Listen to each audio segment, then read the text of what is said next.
va con este.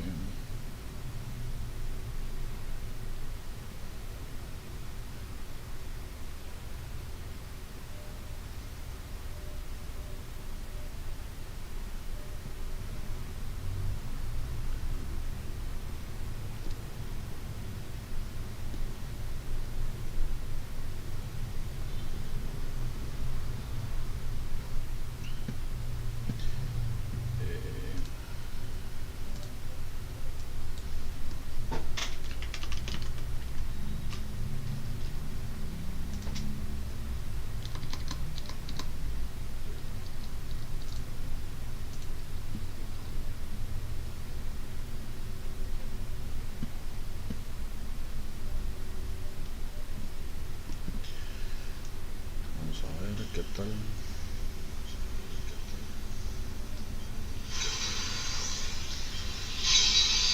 ¿Qué tal suena?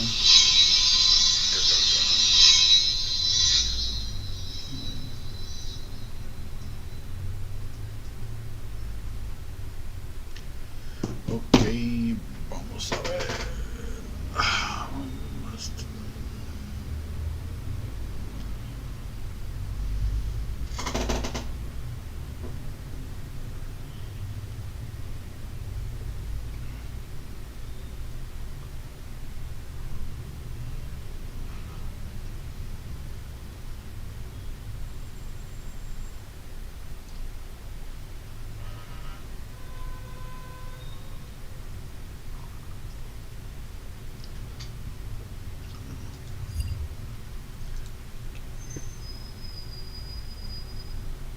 No lo tenía.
No es así como que mucho.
Ahora no terminé de ver lo de ayer. What is space archaeology? Space archaeology is The use of space-based assets to map archaeological sites. I can't help but think that everything you're doing here on Earth can now be applied when we're mapping the moon or Mars or Venus. We're just starting to have more and more conversations with planetary scientists, with NASA. I wanted to pivot to Egypt because that's one of your specialties. Give me 3 minutes, I will prove the pyramids were not built by aliens. Please, can you do that?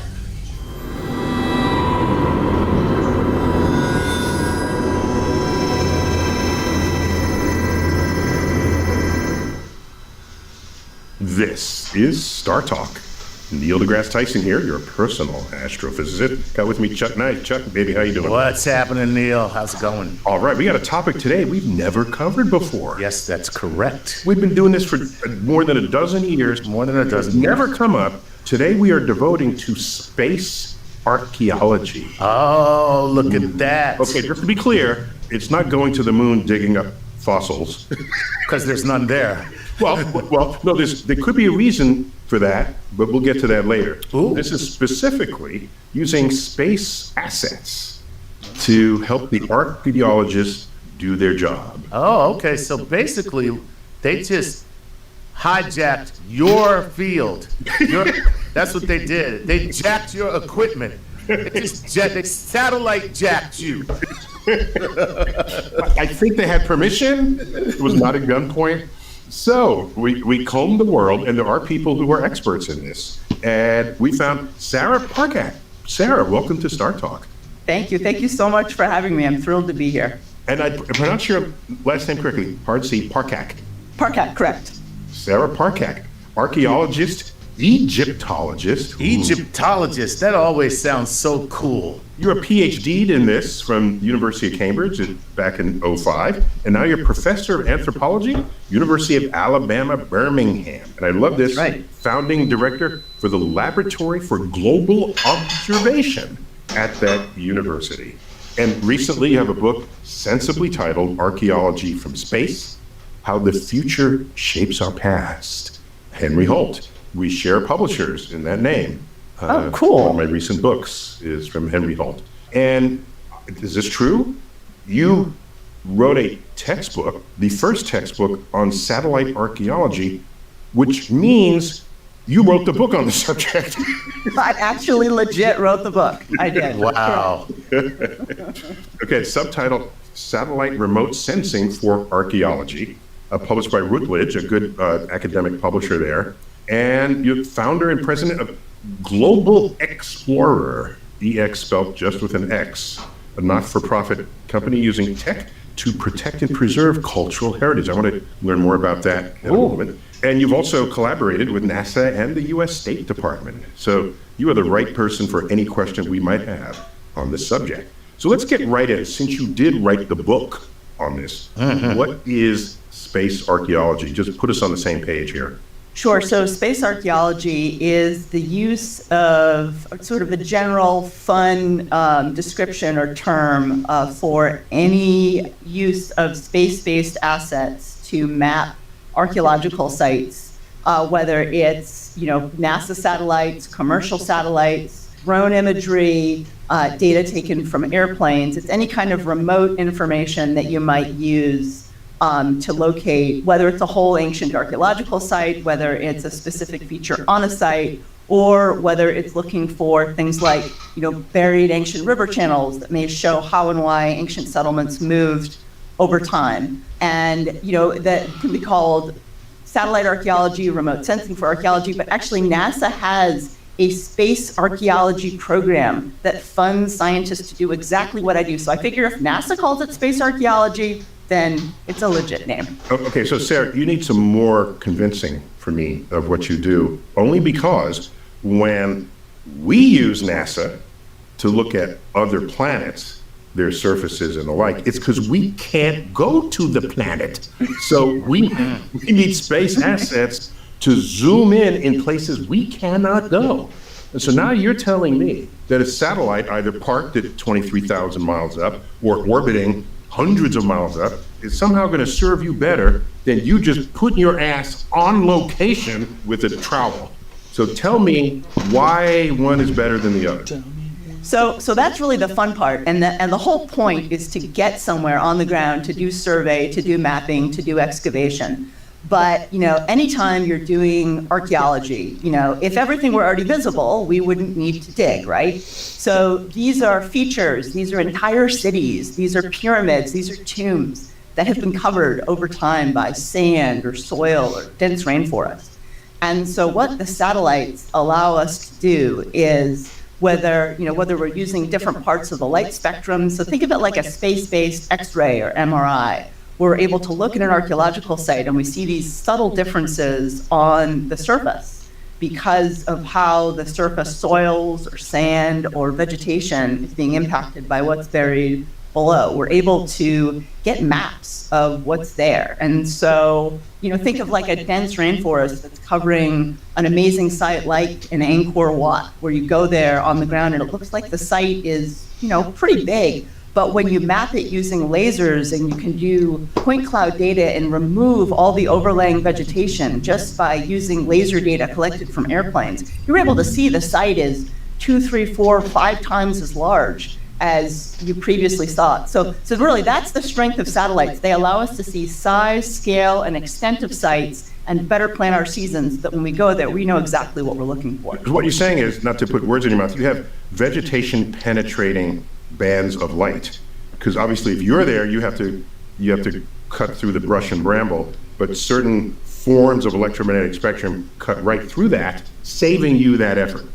Right, so we use different technologies in different places. So, for example, where I work in Egypt or any kind of open area, whether it's Morocco or Peru. Yeah, there's no jungle covering Egypt, last I checked. No jungle. So most of the archaeological sites are open and exposed, but the sand is covering, the foundations of a temple or a tomb or a pyramid.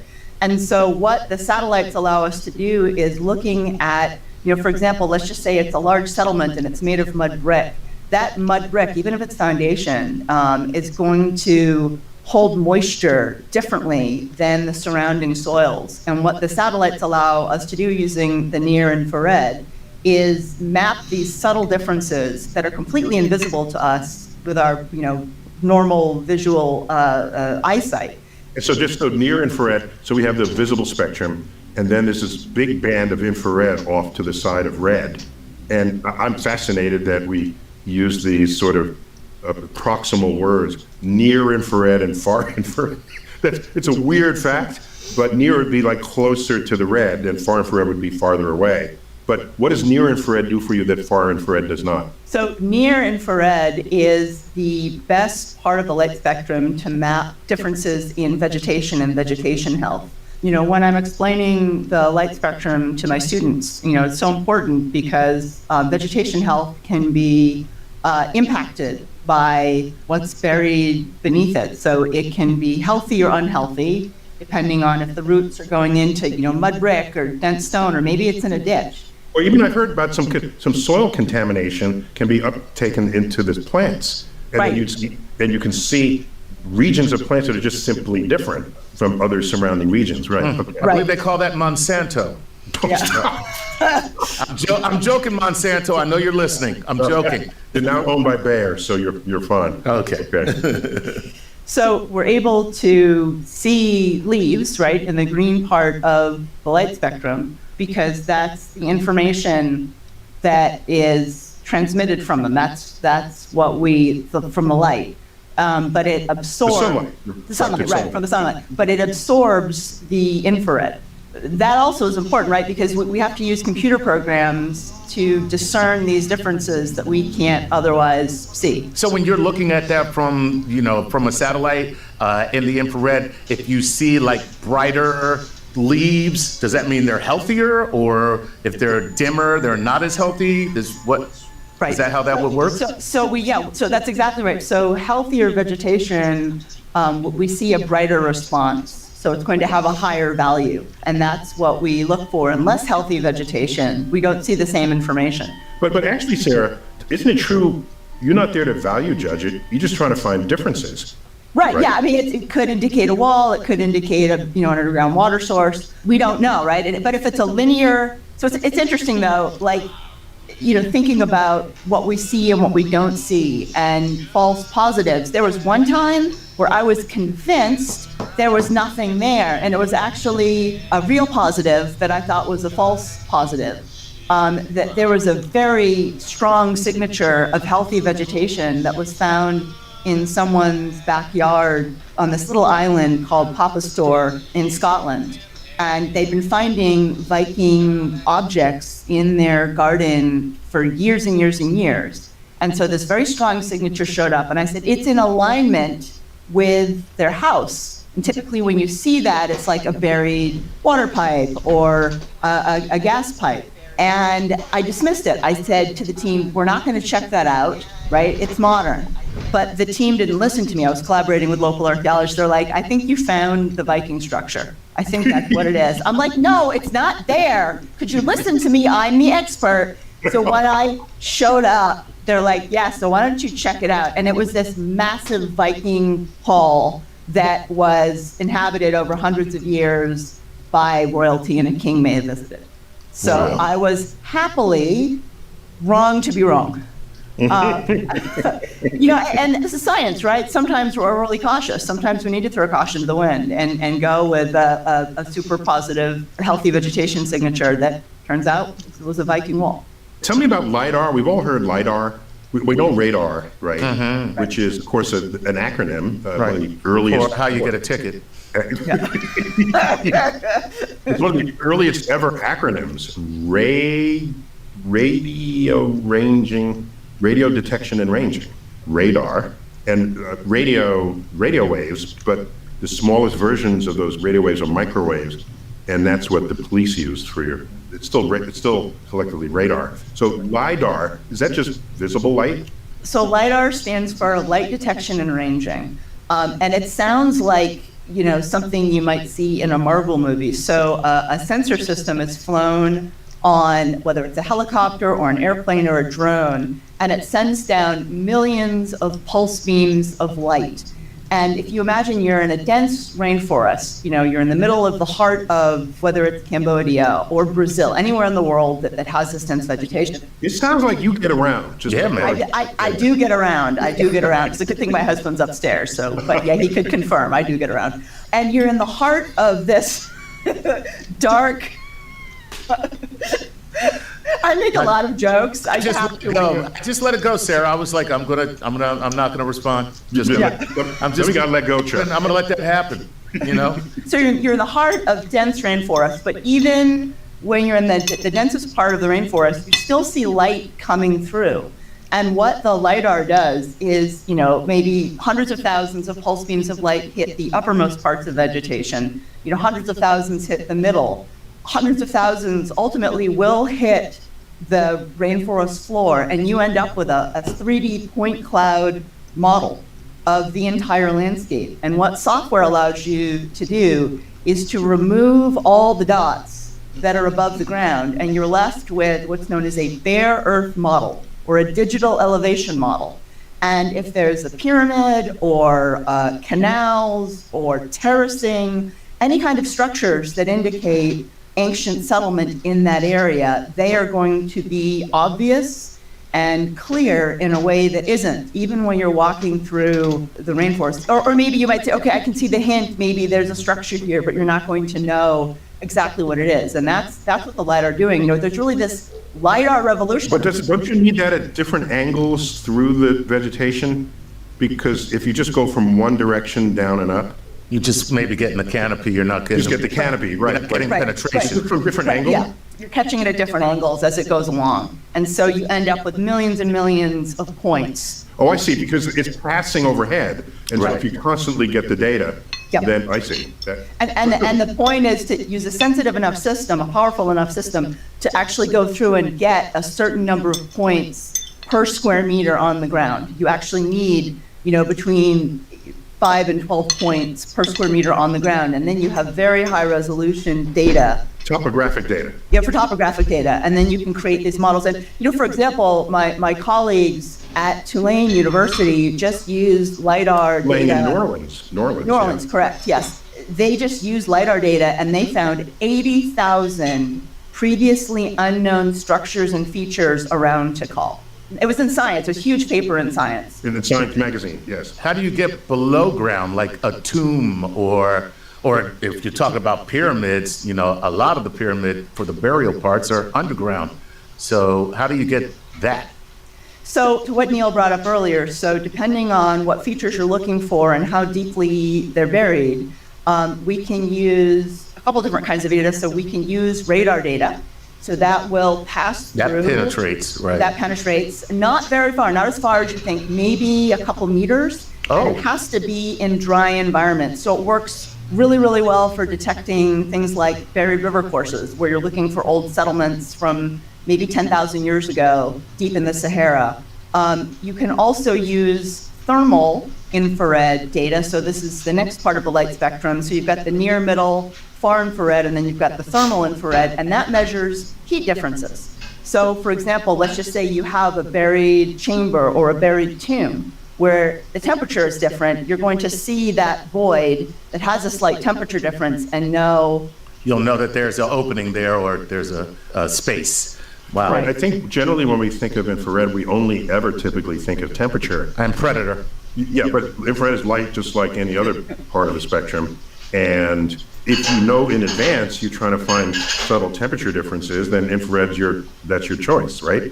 And the other thing that we use is what I was talking about earlier, which is what's known as active satellite data. So you have active and then you have passive, So passive is the most of the satellite data that I use. So it's receiving light that's reflected off the Earth's surface. It's not sending data down like LiDAR or radar. It's receiving that information. So that's where we're using different parts of the light spectrum, so the near, middle, and far infrared, to look at things like vegetation differences, soil differences, water differences. And then we're using pretty standard off-the-shelf remote sensing software. So But you can get it anywhere. You can get you can get it anywhere.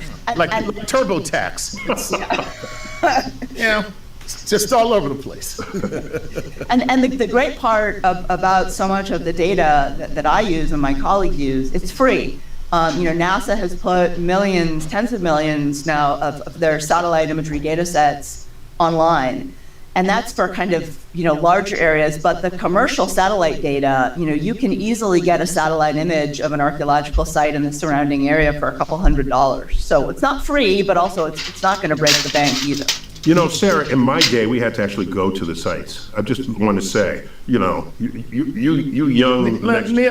You can't hate on the fact that they found a smarter way to work. But here's the thing, right? So once we have all this data, right? Whether you have, your area that you've mapped, there's 100 potential archaeological sites, or maybe there are features on the site. We then have to do the really fun part, which is called ground truthing. So we then go to these sites, we go to these places, and instead of spending, 6 months in the field, hacking through rainforests, or months and months of looking for things and hoping we find something, we're able to have a very targeted approach. We know exactly where we're going. Today we are going to check out these 10 places. And with government, cuts to funding, with having to really optimize our time in the field, it's an enormous time saver. That's like playing poker with a marked deck. That's kind of what you're doing. Why do people crash, Chuck? This is noble work here compared to a poker game. Plus, just the concept of a ground truth, I think, has its origins in the military, where you would fly over some region and you'd think something was the troop movement or enemy movement, and you'd have someone on the ground verifying that, who was right up close. Would radio you back and say, you can't handle the ground truth. And it's interesting too. Did you know that aerial archaeology is the reason that we have all aerial reconnaissance in the military? It started in World War I when the first military planes were flying over Syria. There were amateur photographers from France and England, and they would take pictures of archaeological sites because they were archaeologists and hobbyists. They showed these to their commanders and they went, wait a minute, you can map things from the air? Oh, thank you very much. Then the funding flowed like rivers after Right, yeah. You know, I love when Neil says scientists are just kids that never grew up. I also love the story about how at a young age, a friend of Neil's lent him a pair of binoculars, and instead of using them at sporting events like usual, he told him, take these and look up at the moon. And that one moment may have changed his life forever.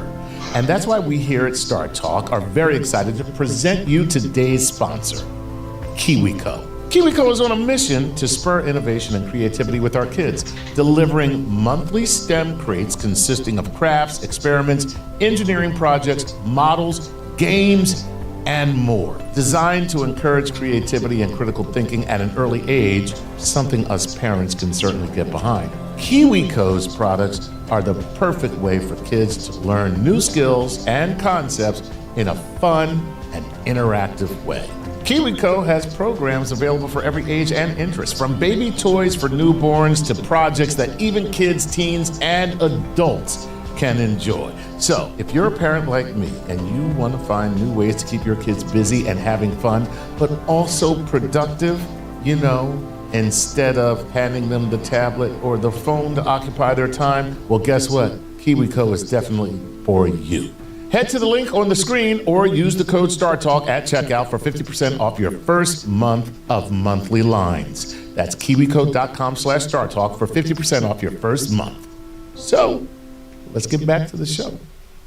So, Sarah, if LiDAR uses light, it seems to me lasers would be a very good source of light for this because you need the intensity and you see the reflected signal. I've used 3 different color lasers in my life, a blue, a green, and a red. All illegal. Every single one of Oh, them. just because, Chuck, don't tell people. So I would imagine that different color lasers, because lasers is monochromatic light, would serve different questions that you might have for the terrain. You know, as far as I'm aware, the lasers that are used for LiDAR are pretty standard. So the data we get from the lasers is the point cloud data. So there's no specific spectral information that's contained within got that. it. You're only using it for the topography. Correct. Gotcha. Correct. Gotcha. And when you go to the site, so you've identified it from the air, and you say, okay, we have these 10 sites. When you go to them, are you trying to establish that you're going to now move on to excavation, or are you just trying to figure out if there's something viable? What You think she's just going to stay home? You think? Really? Really? I'm just saying, is there any, do you ever come up with a dud? It's like, you know, when you're drilling for oil, there are a lot of times you think that you have found an actual viable site to drill and nothing's there. Oh, in the old days, that was much more common, Chuck. But Of course. Now, the geophysics is way better today. So wildcat drills is way more efficient well, than. because of her. That's why it's more efficient. They're actually using the exact same technology that Sarah's talking about. But I'm saying for your purposes, do you ever come up with a dud? When I first started, when I did this as part of my PhD, you know, it's science, right? We have to be critical about what works and what doesn't work. And when we go into the field to check, you know, maybe 85 to 90% of the time, there's a thing there. There's an archaeological site. And maybe 1 out of 10, oh, I thought it was a site, but there's this thing here instead. Okay, why am I getting a false positive? And then we refine our methodology and go back. But it's come a long way, you know, in 20, 25 years. And so, when I was doing my thesis, high resolution satellite data was $5,000 to $10,000 for a single image. I had to rely on the cheaper, lower resolution NASA data. And now we have Google Maps.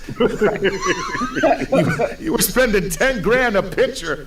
And now a 6-year-old pulls it up on their iPad. Yeah, I know. My son's like, Mommy, you missed one. And I wish I were lying, but he's done that to me before. But, you know, this means that data there's this great democratization of information now. And we have so much more to go through. And whether we're identifying something visually or identifying something using algorithms, using different parts of the light spectrum, it means we have to go back and reanalyze all of our data because of what we missed. So sometimes when we go into the field and you say, okay, I think what I have found looks like a pyramid, right? It's the same size and shape and extent. But maybe when we excavate it, okay, it's not a pyramid, it's a huge tomb. That's not an L, like that's still a W. L for lost, W for win. Right, Yes, right. yes. Okay, just to get the lingo here. I speak an 11-year-old now. My son tells me, take the L, Mom, take the L. So the W column. I took an L, but today I bounced back. Okay. That's it.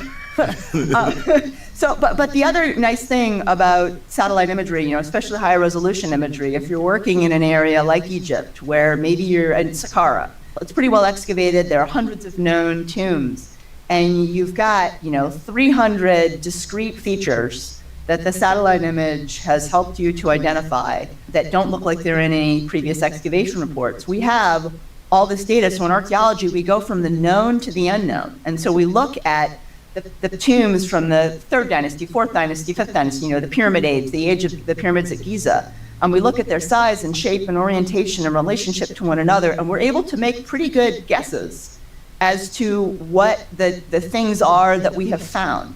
So maybe our grant from the National Science Foundation is to explore economic mobility of upper class individuals in the late Old Kingdom. And so we want to excavate tombs from Dynasty 6 only. So that satellite data helps us to target what areas to excavate. Are there satellites that will help you find the lost city of gold? Because that's what's truly important here, Sarah. No, Atlantis. Let's be clear. It's Atlantis. Or Atlanta, yeah. So, Sarah, I wanted to pivot to Egypt, because that's one of your specialties. I have to ask a very blunt question. Please. What hasn't been excavated there? What is still there to learn? It's been there for thousands. What's taking you guys so long? What? Why isn't Okay. everything known? What is going on here? Plus, it's not like Egypt was lost and buried and then discovered like Pompeii. All right, Egypt was always sitting there. Ancient Egypt was always there.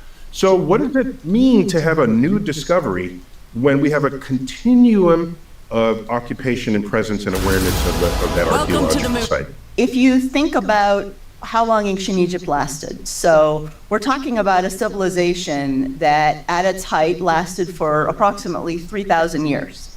But it, of course, continued after with the Roman Empire and then Muslim invasion and then, medieval period and so on.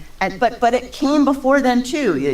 Egypt had its origins deep in the Western desert. So you have 7,000 plus years of occupation. But in the Nile Valley, if you think, generally speaking, there were around 2 to 3 million people who lived there over that 3,000-year period. And the Nile is continuously depositing silt every year, which is, causing the landscape to rise. So imagine cities and villages and towns and tombs and temples and pyramids for 2 million people over a 3,000 or more year period of time. That's a lot of places to find. So, Okay, all right.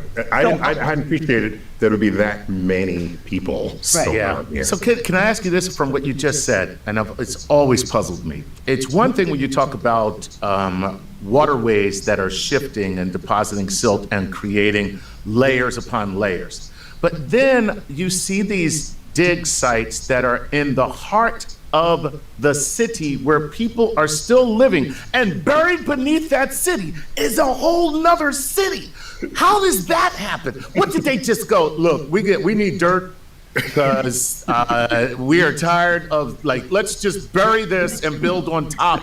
What happens to create, and then when they uncover it, it's full, structures that are intact and their interiors are intact.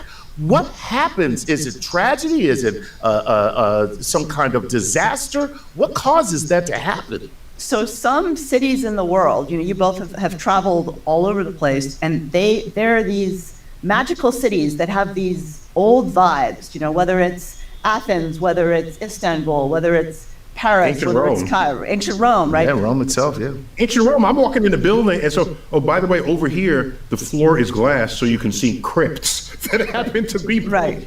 Meanwhile, I'm just trying to get a donut from the. That was the OG crypto, right? So you had these, I call them layered cities. They're places that were great to live thousands of years ago, and they're great to live today. They're everywhere, right? Like, look at what happened during the Olympics in Athens. They had to construct the subway, and it took them years longer. They barely finished it in time because the whole process was an archaeological excavation. So we as humans like to live in the same places. Right? So we call them palimpsest. So these layers and layers and layers of occupation. Presumably because like the climate was good or the water supply was good, or there's some feature that you're not going to go into the hills to escape just because somebody lived there before you. Or a place like, Istanbul, which is perfectly located.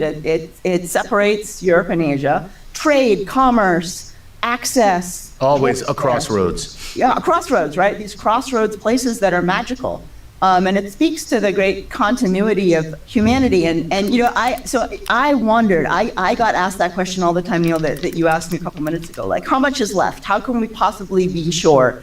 So I took all the sites that I found as part of my PhD, so hundreds of sites across the Delta. The Nile Delta, not the Nile Delta, right. Okay, the not Nile Delta Airlines. No, not Delta Airlines. And I combined them with the hundreds of known archaeological sites in the Egyptian Delta. I then looked at all the known excavation data for all the sites, and I calculated their area and volume. And as it turns out, in the Egyptian Delta alone, we have excavated 1/1000th of 1% of the sites. Okay, that's the answer. Wow. That's the answer. So we know this much. And look at nothing. Egyptology, we know nothing.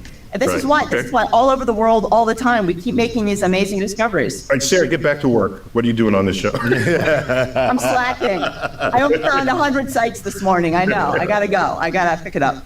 Does my next question dovetail into your Global Explorer project? And let me just see if it does. So if archaeology is no longer the province of professional archaeologists, because you are accessing the same data on the cheap as anybody else can access with a computer, has that turned the world into a raging circus of amateur archaeologists, each sure that they've made a new discovery? So yes, to your question. That's the answer. So anyone with a computer can look at Google Earth. It's on everyone's phones if you want it. Everyone from the age of 4, 5, 6, whether they want to find mummies or pyramids or dig up dinosaurs, everyone grows up with a passion for the past, which is awesome. Yeah, it's a compliment to your field, right? Right, yeah, there's nothing, I want everyone excited about archaeology, because let's face it, massive cuts to the National Endowment for the Humanities, National Science Foundation, museums are undergoing funding cuts, anthropology departments are closing in the US and other parts of the world. If the public is interested and passionate and understands the role that the past can have today for helping us to understand climate change and war and, give us some hope, which we need more of, then that's only good. We want people participating, but participating in a guided way. So this is one of the reasons that I started my not-for-profit Global Explorer. So back in 2016, we built an citizen archaeology crowdsourcing platform. So this gave some structure and an umbrella under which this activity can unfold. So it's not just random at this point. No, we started the platform with archaeological site data from Peru. So we had the full buy-in from the Ministry of Culture in Peru. We were collaborating with a number of Peruvian archaeologists and specialists. That means you have the Nazca lines and the Nazca patterns on the plains of Peru, right? You've got Correct. Yeah. So the data that the crowd used and the data that the crowd generated. So the crowd ended up finding almost 30,000 potential, we called them anthropogenic features, so suggestive. We were very careful. So we then looked through all the data, and over 800 of them were determined to be significant, previously unknown discoveries. So these are sculptures or structures or paintings or some surface features on Earth. Right. So for settlements, potential tombs, suggestive structures that are on the Earth's surface. And we then gave that data to colleagues in the region of Nazca. And in looking for the sites that the crowd found, they found new Nazca lines. So this collaborative project helped to support great local archaeological work and gave them a new perspective and allowed new discoveries to be made. So that's what we want the data to do. We want to harness the power of the crowd and everyone's passion. And some people got really, really good at finding sites and features. We had some super users that found hundreds of features. And then that can help people on the ground who have the qualifications to go out and excavate and map. But there's still renegades out there, for sure. And yes. what do you do about people whose imagination is put forth as a substitute for science? I believe that's called America. I believe you just described the entire country. That was a damn good sentence. I don't even know if I can repeat that. So we're having a moment right now in our country where the value of experts and expertise is coming under fire. It was exacerbated, of course, by the pandemic, right? There's that famous, I think it was a New Yorker cartoon, some guy's on an airplane and he's like, come on, we can pilot better than the pilot, let's go. And you're like, what? And so archaeology, that's not real. I can dig. Digging is what my toddler does. So people don't understand or appreciate, that it takes years and years, decades of training. I'm still learning. Every time I go into the field, I've been doing this for 25 years. I'm still learning. Right, otherwise, as it should be. You regress. If you're not learning every day, you might as well move backwards. Right. Right. And people like me get accused of gatekeeping. Oh, you think you're better than everyone else just because you know how to dig. It's like, if I have a problem with my heart, I want a qualified heart surgeon. I don't want Aunt Edna on Facebook to tell me to there's take herbs. There's a YouTube video that you can just operate on your own heart. I saw it. And who needs a YouTube video? I like to feel my way through these things. Yes, it's vibes, man. I have a feeling. I got the right cardiology vibes right now. Yeah, I have a knife. I have some rubbing alcohol. I don't want to discredit people's passion, right? There are so many great people online who are excited. They're enthusiastic. They have good ideas. They just don't have the training. They don't have the framework. And I wish more of them would take archaeology classes because I think they could all make real contributions to the field that are valid. The problem is that your archaeology classes, they don't support the fact that everything you dig up was put there by aliens. Sarah, I don't know if you know this, but everything that you guys dig up was put there by aliens. The previous civilization. Right, exactly. And isn't it interesting? Egypt, Central America, Peru, right. The Great Zimbabwe, India, it's all aliens. But Rome, in Europe, Stonehenge, I don't know what that could be. As much as I love the movie Stargate Atlantis, it still had the pyramids built by aliens. Right. All right. Yeah. The Africans somehow didn't have that ability. You needed the aliens. Right. And what I tell people, I was at a lunch years ago with some interesting people, and they all said, like, well, come on, aliens, right? You can't go to the pyramids and look at the pyramids and be like, how is that now? How is this done by humans? I'm like, okay, fine. You give me 3 minutes. Give me 3 minutes. I will prove that the pyramids were not built by aliens. And please, can you do that? Yeah, okay. So I pull out my phone. I pull out my phone. Well, first you have to punch him in the face. And I do a victory dance. So I hold up my phone. I'm like, so was this built by aliens? They're like, what do you know? Steve Jobs and the iPhone. And so I said, you go back, 5,000, 6,000 years in Egypt. And first steps, they put their dead in the ground. Is that aliens? We're like, no, that's normal. You bury your dead underground. I'm like, okay, well, then dogs dig them up and start eating them, and that's gross. So you start putting stones on top of them to protect them from dogs. Is that aliens? They're like, no, that's, again, normal. I'm like, right, so things develop and there's social stratification, and soon, the wealthier people, the leaders, you bury them with pots and goodies, but still there's stones. And aliens, no, still no aliens. Well, then they start getting fancy with the stones, and they start building superstructures and making it a little more formalized, and society gets more organized. Is that aliens? Well, no, that's normal. Okay, well, things start getting bigger. We're able to see this in the archaeological records. Soon there's more chambers and more stuff. Is any of this aliens? No, still no aliens. All right, well, So they get bigger and bigger and bigger over, a 500-year period of time. And soon, they're building huge structures out of mud brick. Aliens? No aliens. And I said, and then along comes Imhotep, the genius architect, the Steve Jobs of his time. And so he takes this very large stone-built tomb where we see, hundreds and hundreds of examples going back 500 plus years. And he looks at it, he's like, yeah, I'm not gonna be extra. I'm gonna stack them, one on top of the other. And I look at them, I'm like, what does your 3-year-old do with blocks? Well, he stacks them. I'm like, right, just like Imhotep did. That was the start of pyramids. And then slowly over the next sort of 300 years, they get larger and more complex, and eventually they get smooth sides. Chuck, clearly Imhotep was the alien. That's where I was going. So that's it. It's human genius. It's human innovation over hundreds and hundreds of years. And it's a progression that you see over a long period of time. They didn't land from space. There was a prior story there.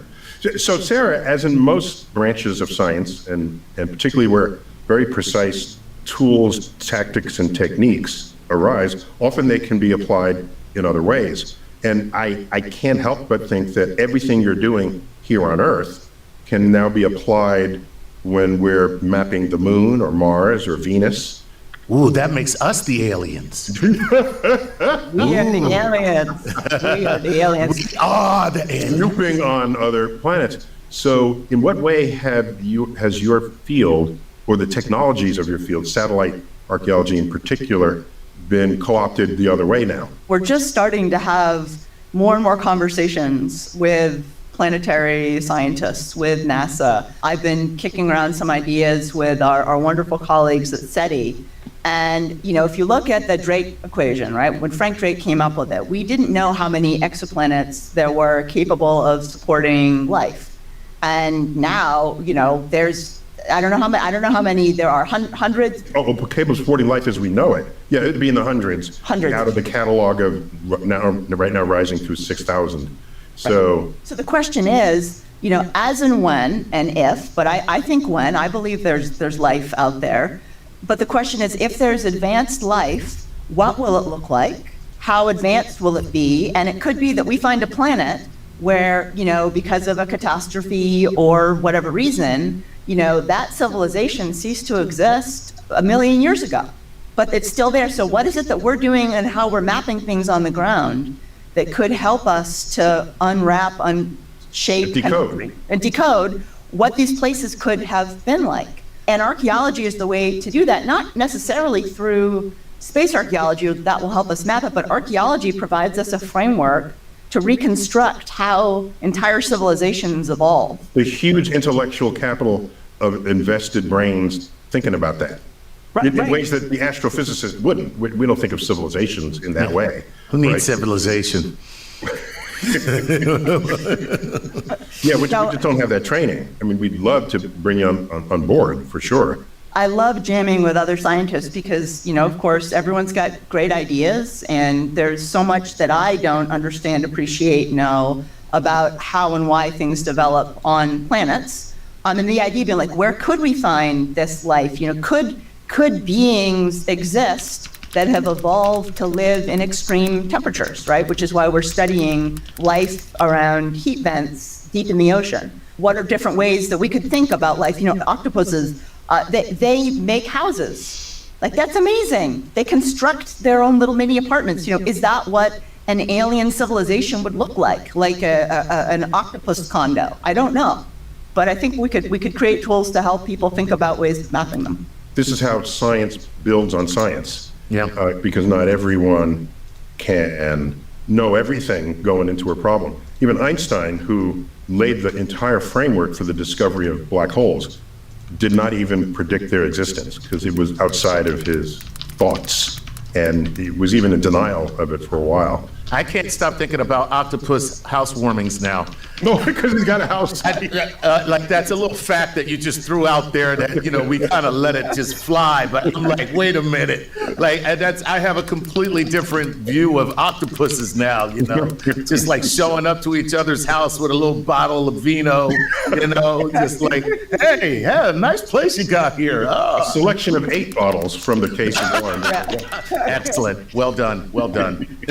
So what is this I hear about using archaeology to study the space station? Is that a thing? So that also is a form of space archaeology. I think, you know, the idea that we can use this technology to view how other places are inhabited and how and why it changes over time. You know, my colleagues who are studying the space station and moon artifacts, it's amazing work and so essential to understanding, because for now, like, that's all we have. We have the space station. We have to figure out, what do people leave behind? What's the ephemeral evidence? What are things that we need to consider? And it's fascinating. So it's a space version of your multiple civilizations, because the ISS has been up for 25 years or 30 years or so. It was being assembled in the 90s, and different nationalities are there. They eat different foods. So are you referring to the run of human culture as it has been expressed in that space? Yeah, and changing technologies, innovations, breakages, additions,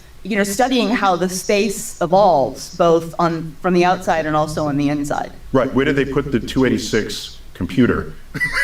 Did they bring it back to Earth? Did they just stick it outside so it's still floating by? Right. As times modernize, old things become obsolete. And what do you do with it? And it's all just contained there, if not brought back. Right. That's pretty well. One thing I was going to mention earlier, people have considered looking for fossil remains of life on the moon from ejected rocks from asteroid impacts on Earth. Oh. And then they would float through space, because we have moon meteorites on Earth that we didn't have to go to the moon to get. Right? Because clearly the moon has been hit before, and so rocks get cast into space. Some arrive on Earth. So we have huge supplies of moon meteorites here on Earth. And if that's the case, presumably there would be Earth meteorites on the moon. And then you go there and look for any stowaway microbes, not thriving on the moon, of course, but there'd be evidence of them having once existed. So any of your people thinking about that, Sarah? No, wow. I mean, it's the first I've heard of it, just because it's so outside. Very inventive, yes. Yeah, it's awesome. Yeah. It's super cool. I mean, you know, the question is, like, what size would they be? I know that the moon is incredibly well mapped at a very high resolution. So the question is, you know, where could they be? Are there places that where we'd be more likely to find them? Yeah, and how much of that meteorite would remain intact upon colliding with the moon? So there are other factors here. But once we learned that rocks move between planets, this became a very easy next thought to have about. And by the way, and the fossil record going back to the moon would, if it was preserved, would be intact over the thousands, millions, and even billions of years it's been sitting there. Because there's no erosion, there's no weather, there's no subduction of continental plates. It's just there. And so maybe that's another frontier. And the question I would have is, would those rocks, would they have a discrete spectral signature compared to the surrounding? Right, and if when they would pop out, then they would just reveal themselves. Right. So we just need one. You are being lazy again. Let me just sit back and work smarter, not harder. But I think it's an amazing idea. Like, I would love to help with that kind of project. Yeah, cool. Very cool. Hey, is there a thread that, as you span the globe, that is the most common thing amongst the cultures or civilizations that you dig up? So that's a wonderful question, and no one's ever asked me that before. And it's the subject of a book that I'm working on right now.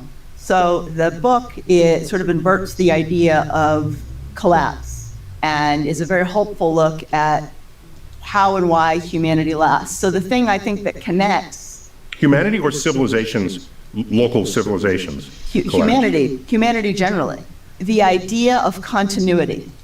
That is the thing that connects so many of these sites and places that I and my colleagues have mapped all over the world, that wherever you go, people last. And, kings may stop ruling, there may be environmental change, climate change, war, disease, but culture persists, people persist. And to me, the idea that so many of these places today, to the point earlier that like so many cities are built on top of old cities, we last. We persist in spite of all of these awful things, some of which we have no control over, some of which we have great control over.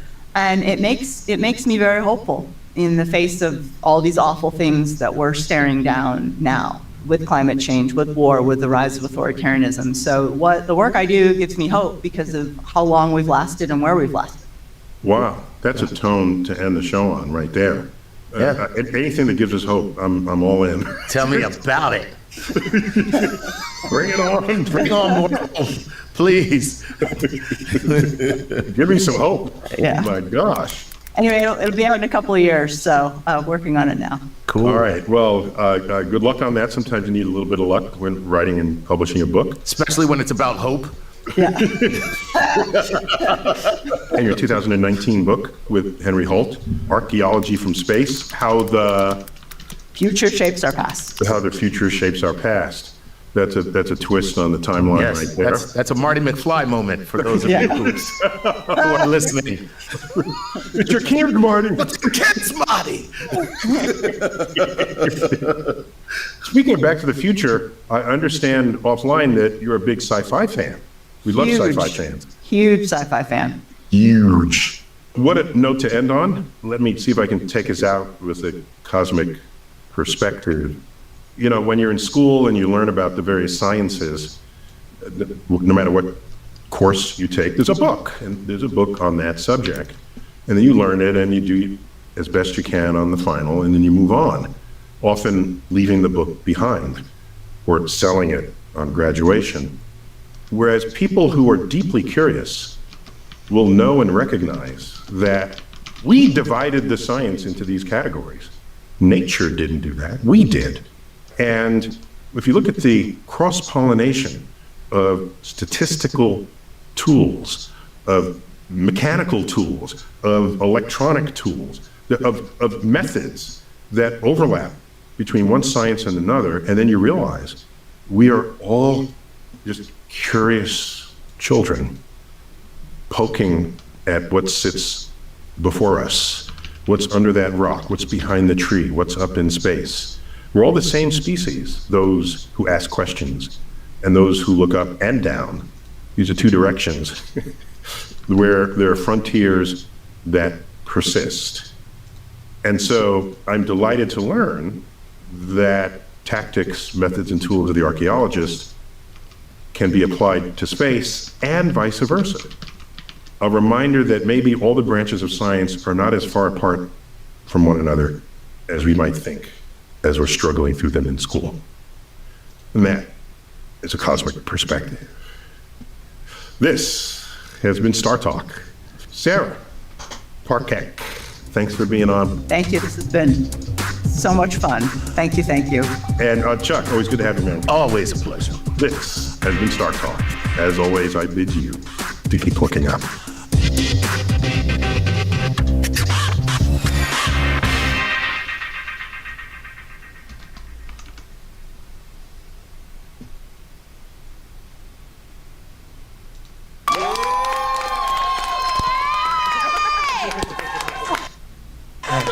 Welcome, my God.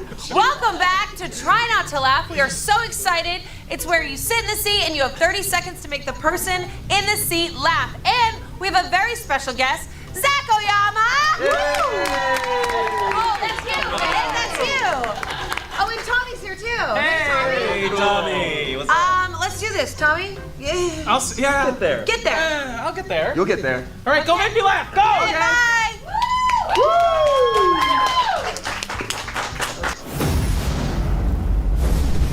All right, this is clown ASMR.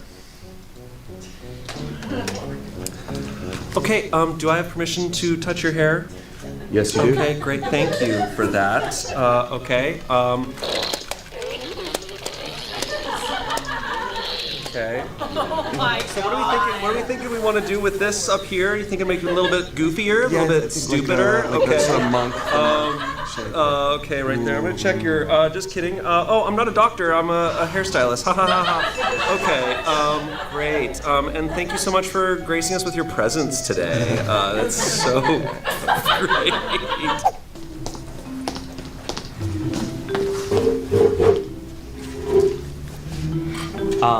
Glorb, this has been a really great date, but Yeah. Thanks. if I'm being honest,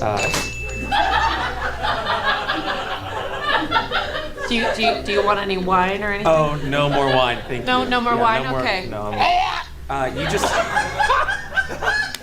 Glorb, you didn't look anything like your pictures. Yeah. Yeah. You don't want to see what I look like unedited. Wait, this is you edited? Yes. Trust me, there's a lot of things working inside of me to make me look beautiful right now. Yay! We're coming back. Just get ready. We planned a whole play.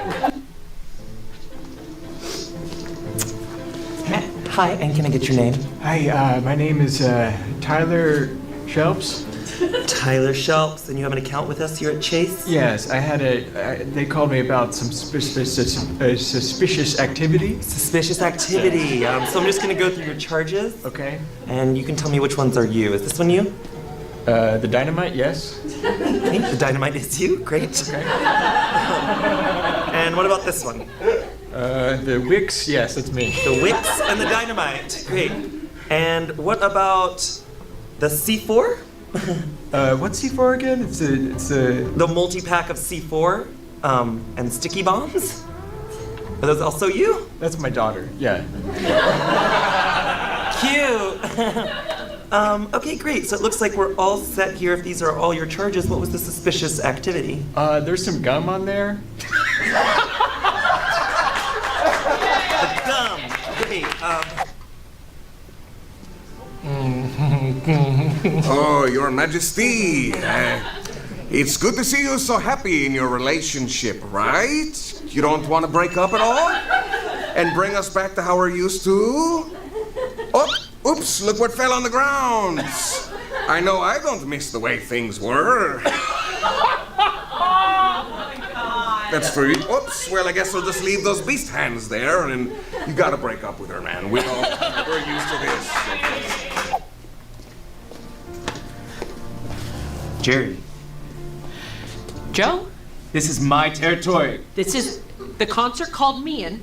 This is where I stand and tell people to cross. You cross when people are trying to park and shit. People don't need to be told to cross inside, Jerry. Yes, they do. Cars hit people. Outside. No, You can cross. No, Yes, you don't you need can to cross. Don't listen to Yes, her. you can cross. Shut your mouth. You're not supposed to be Joe, in here, sir. you're supposed to be here. You're not supposed You to going be in to here, concert? sir. I'm going to the concert. You're going to the concert. Yes, you cross. Oh, Thank you so okay. much. So listen to We'll him. cross. He's a nightmare. I'm sorry.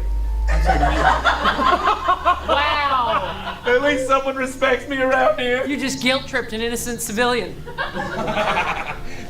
Don't kiss me. Don't kiss her. As soon as she tries. I'm gonna release the tension, No, and we're gonna kiss. no. I think I have like a very juvenile sense of humor in terms of like someone falling down, like fails kind of. Oh, did you hear that? Amanda's gonna love that. What did he say? Amanda wasn't even listening. What did he say? He likes people falling down. That's one of my favorite things to watch.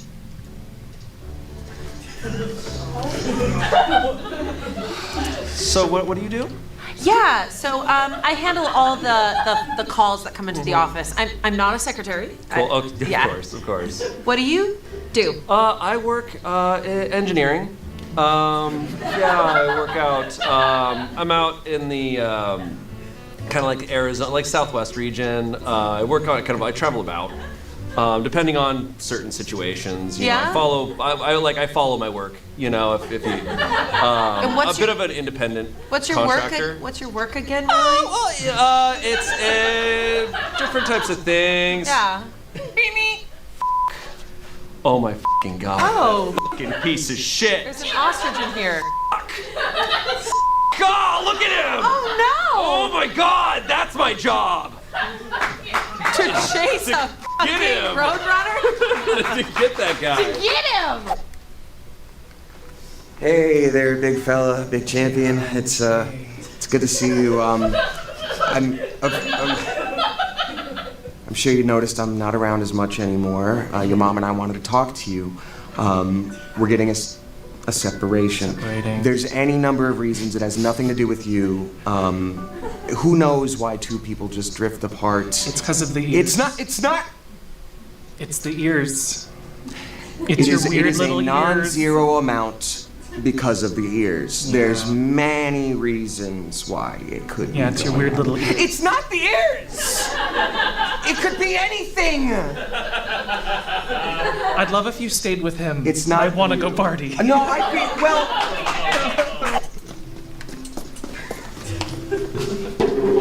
Well, why don't you try reversing the polarity?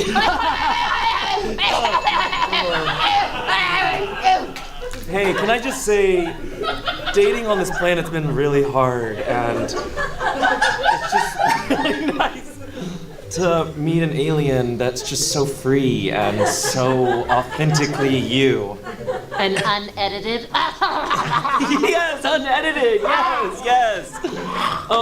Anyway, I was wondering if you'd want to go on a second date. Yes. Yes? Seriously? Wow. Great. Can I?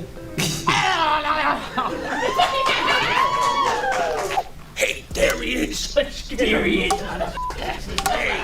Hey, I heard you got some motherfucking cookies. Yeah, you got some sweet little chocolate cookies, you motherfucking bitch. We're both cookie monsters. We eat the out of your cookies. Yeah, we're gonna eat your fucking cookies. Yeah. Don't fight us. Don't fight us. You're gonna lose. Don't fight us, you're gonna lose it. All right, where's his I don't know. Cookies. You wanna go out for a drink? Let's go. All right.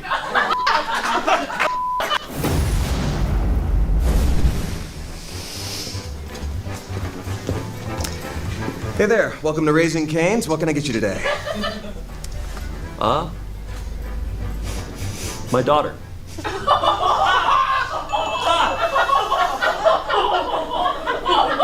Oh my god! That's not a combo on the menu, sir. Security. I want you to. It's not connected. I want you to go back there, and I want you to find the attendees that were my daughter. Oh my god! I'm going to need a minute. Oh, she's in a lot of tendies. You got this. You fly. You got it. Just jump. You can do it. I can do this. I can do this. You can do it. I can do this. Everything. You got it. One more try. One more go. Yeah, you can do it. Fourth time's the charm. Oh god, oh god. Give me more words of encouragement. Yeah. I got it. This time's the champion. We want to see 17 more. I'm like, Fly! you're sick. Fly! Hi, welcome to Raising Cane's. What can I get you? Yeah. Can I get a number? Oh shit! No way. Come on, Dude. Just doing my job. I'm such a fan, man. I love your holiday special. Thank you. It was a good childhood to have. Can you? I'm sorry. Can you just say the line? I'm at work, man. If I had a football, could you try to kick it? Good grief. Dude!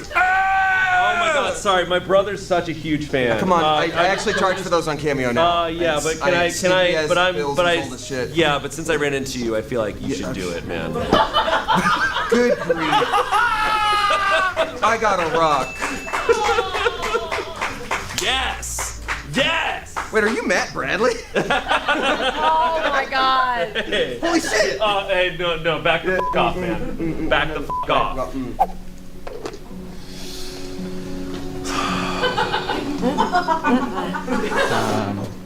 Hey, Amanda.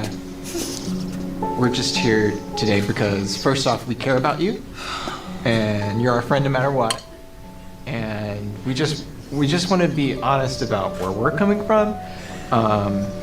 So as your friend, we do have videotape of the lounge, and I put my cup down, and then there's video of you saying, "I'm a weird little freak who likes to hold water in my mouth." And so I have a suspicion. Yeah.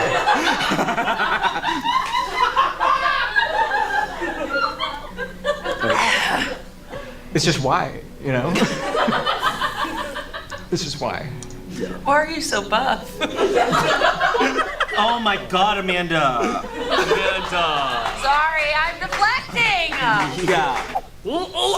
Sorry. Okay, we're taking it back. Live on the Las Vegas Strip, the winner of Palm Beach County's Got Talent, it's Inflata Bell.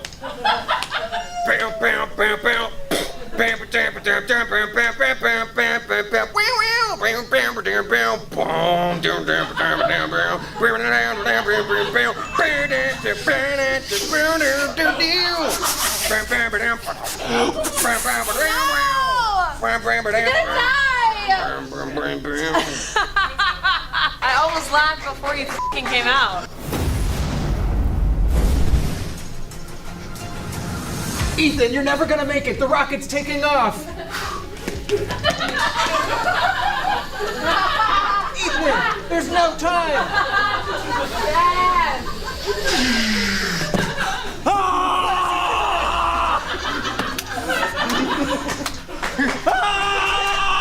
I don't know if we can ever deactivate it. Oh my God, he did it. I thought the mission was impossible. Tom Cruise did these stunts live. What's with the glasses?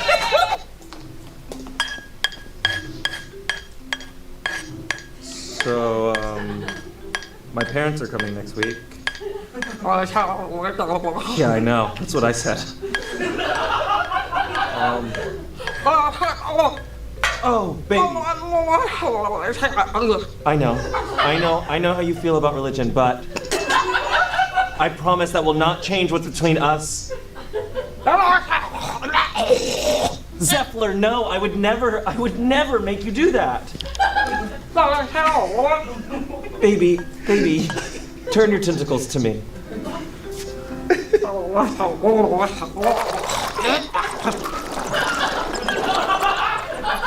Yeah. I understand. I wasn't thinking of it that way. What? Wait, is there an issue with the lights there? Right, that one? Yeah. Let's see. Alex, we good on that one right over there? Got these new lights in here. Yeah. What's up? I'm You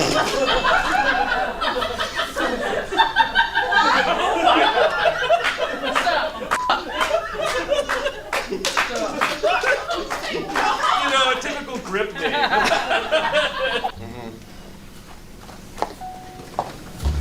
Hey, watch my computer with me.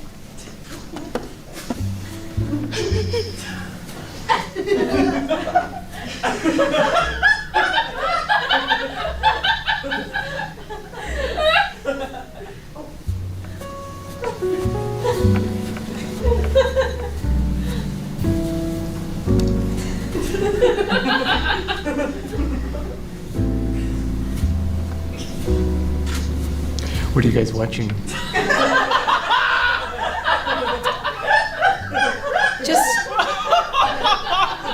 Just a funny video my friends and I made. Oh, funny.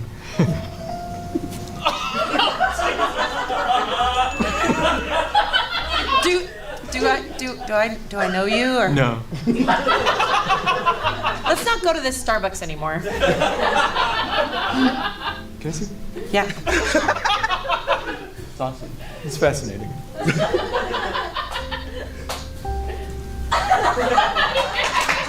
Let's ride.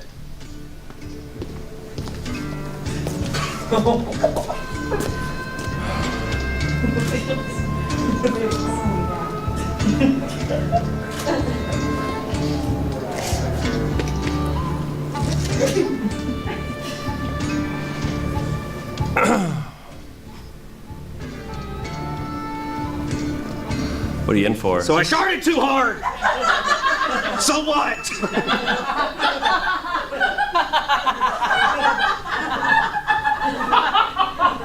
Hey man, just keep on keeping on, man. That's what I always say.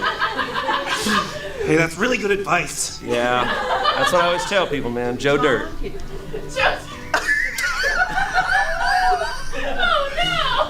Next on the Las Vegas Strip, that's what it was. It's Magic Michael.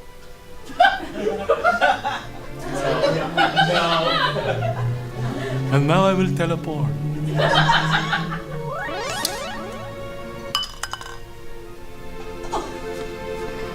There's a penis in here. Ow! No! It's so small. Hey! Bobby, come on in my office. Yeah, you wanted to see me? Listen, you've been doing a bad job at the security. I'm gonna need your badge and all your weapons. What? Sorry. Are you serious? It's over. Hand them over.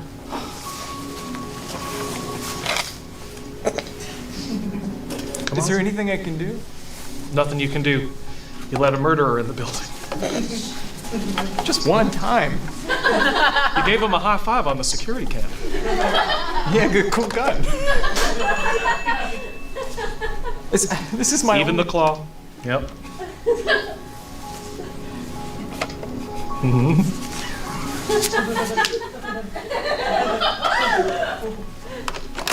You didn't use any of these 12 weapons on him? I had choice paralysis.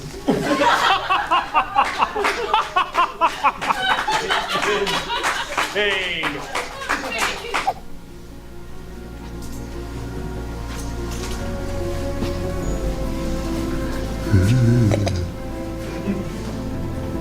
You can see me? You can see me?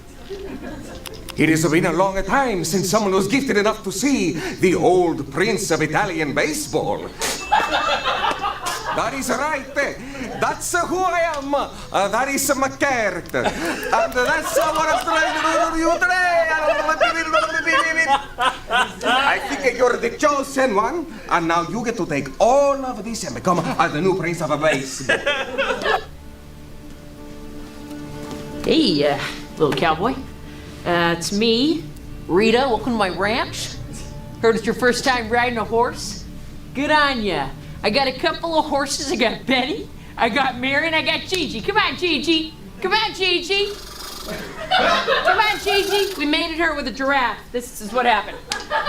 Good girl, Gigi. All right, it's a good girl. She bucks. So you don't want to make her mad. She can feel your stress, all right? Show your run, Gigi. Do a trot, Gigi. Come on. Do a trot, Gigi. Only I can slap him on the ass because I own this ranch. All right? Yeah. Let's go, Gigi. Come on, Gigi. Hey, anybody got kids in the audience?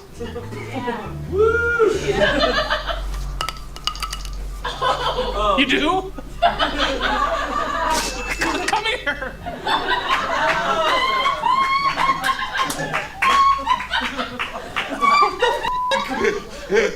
Harambe. I know, but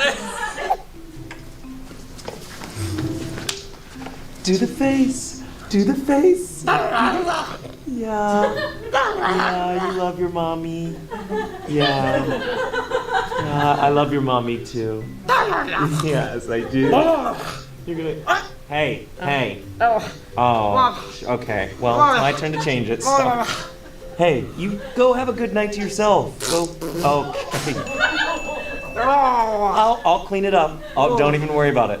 Seriously, do not even worry about it. I got it. You go have a night to yourself. Galactic girls. Shit.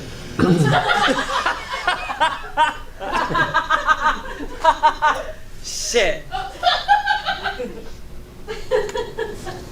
This is my favorite episode of Smiling Friends.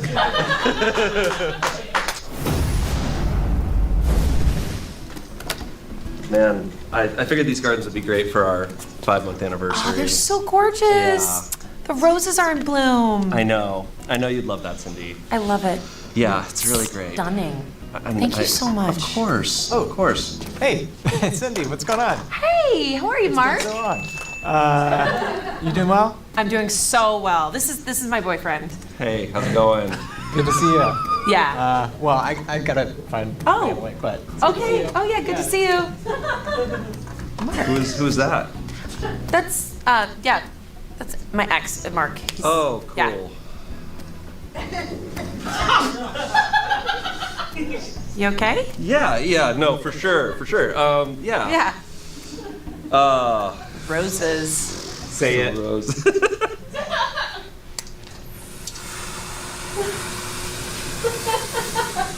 We have to see other people. Wow!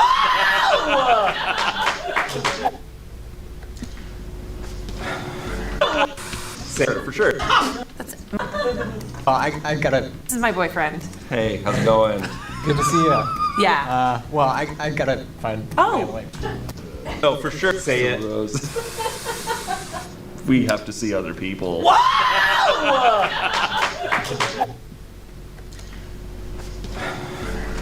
All right. Thanks for meeting again, Dr. Oyama. Of course. Yeah, welcome back. Thank you. Cravings have been good. This has been helping. It's good. Yeah. Okay, Very much so. We're just gonna go through how we normally do, and I'm just gonna hold up some things. Exposure therapy. Great. Yeah. Let's go. Yeah, easy. First off, Feel nothing? That's great. nothing. Yeah. Great. Good. Amazing. That's so good. Yeah. I'm proud of you. Thank you. I don't know if I should say that, but. No, it's fine. Thank you. I appreciate it. Is that good? Yeah, it doesn't do anything for me. That's great. Amazing. I'm This a is bee. I progress. don't even use weights. Yeah. It's Third thing. totally fine.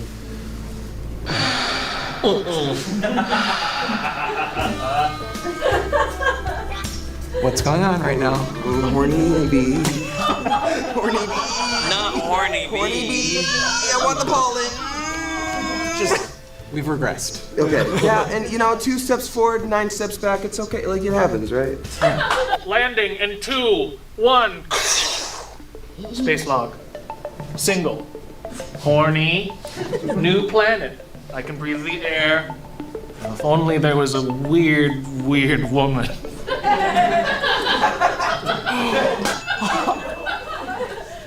Do you want a date? I'll take that as a yes and not ask again. Oh, good. What the hell? Ew! Welcome to my lair, Mr. Bond. How would you like to play a little game? I'll play your game if it means I can stop your death ray. Yes. It's a very simple game. Guess what number I am thinking of?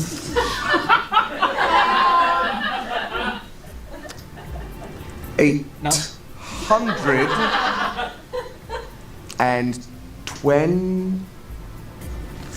22. No. 2. Sorry. No! Not the moon! The moon is gone. Well, it looks like Mercury is safe for another day. Shit! Oh! Wow! There it goes! Pleasure doing work with you. Hey, it's a pleasure, man. You're great. This is awesome. That was Try Not to Laugh. Thank you so much for watching us do crazy things. And thank you to our guest, Zach Oyama. Zach, where can people find you? You can find me at Zach Oyama on all the social media things and probably on Dropout and other places. Oh, yeah. If you haven't seen him on Dropout, he is hilarious. Check it out. Go right now. Bye! See ya. Today, we're busting spicy food myths. What's the best way to experience spicy food? What's the best way to tone it down? Do you need to char your peppers for maximum spicage, or do you leave them in their raw, unfiltered state? Do you drink a glass of milk or take a bite of bread when the spice is too much and you just gotta quell it? Are these methods even important, or are they just myths peddled from chef to chef waiting to be busted? To find out, we've assembled a team of serious, highly trained culinary professionals, and we're putting them to the test. Because this is Myth Munchers! Wow! Oh my God! As you can see, Josh isn't here today. His butt boils have spread to other parts of his body. Which parts? Which part? But he left me in charge, so substitute teacher vibes a little bit. Hope you guys are cool with that. Yeah, let's text. Yep. You look like a hot teacher. I like do. A hot pilot Thank teacher. you so much. Very hot. A hot pilot teacher? Yeah. Like an aviatrix? All right, so our first myth. Does toasting your spices or your peppers create a more intense flavor? Myth 2, does the spice level matter if your peppers are charred, cooked, or left raw? Myth 3, spice level. Does the temperature of how you eat your food define its spiciness? We're gonna eat some cold food, some room temp food, and some warm food. And for myth 4, which one actually cools down your mouth? Half and half with all that dairy fat, bread with all that starch, or lemonade with all that acid. Now, we've done spicy myths before, but I've never actually tackled any of these, and I'm really excited to see what we're gonna find out. I'm curious. Learning. Trevor, pass out these cards, please. Thank you so much. Because we all. Thank you. While you're passing those out, Josh left us a lesson plan, as you can see. But who wants to watch a movie instead? Yes!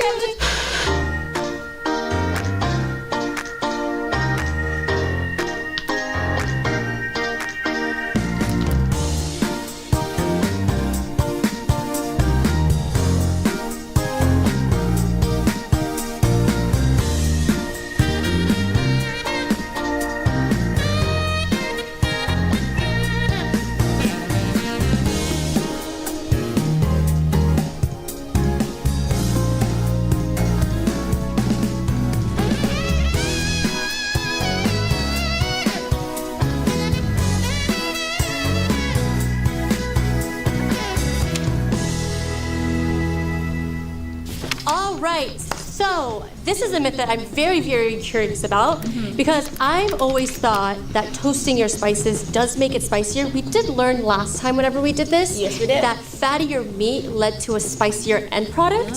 So I'm wondering if toasting the spices and like the Kashmiri chili and the red pepper flake of our curry will make for a spicier end product. I've never done this. I mean, I've always been taught to toast my spices specifically for Indian food. I've never just thrown it in without like any rhyme or reason. Yeah, I don't toast any of my spices unless I'm Really? making soup. Oh, that's nice. That's the only time. But this is a first for me, so I'm That's actually awesome. curious to see how this goes. So I'm gonna start toasting my spices. I think you hold on a second. I'm gonna wait a second. You just do a little dumpy dump when the time is right. We got these. You can see it's starting to slowly bubble, which is nice. Beautiful. So It smells lovely. We're adding our cumin, our coriander, our Nice. chili powder, our curry powder, our turmeric. Garlic and ginger. Yeah, garlic. I'm gonna wait to You're gonna add wait to do that one, Yeah, okay. I think this myth is more for like dry spices to really perfume the dish in totality, to see if the heat and the oil will express it even more. So you like spicy food? I love spicy food. I actually had some very spicy noodles yesterday with Lily for lunch. Were they And the I Uncle still Roger feel, noodles? Yeah, I still feel it. I went to go work out last night and I couldn't. I almost passed out because Oh, my no. heartburn was so crazy. Oh no, that's wild.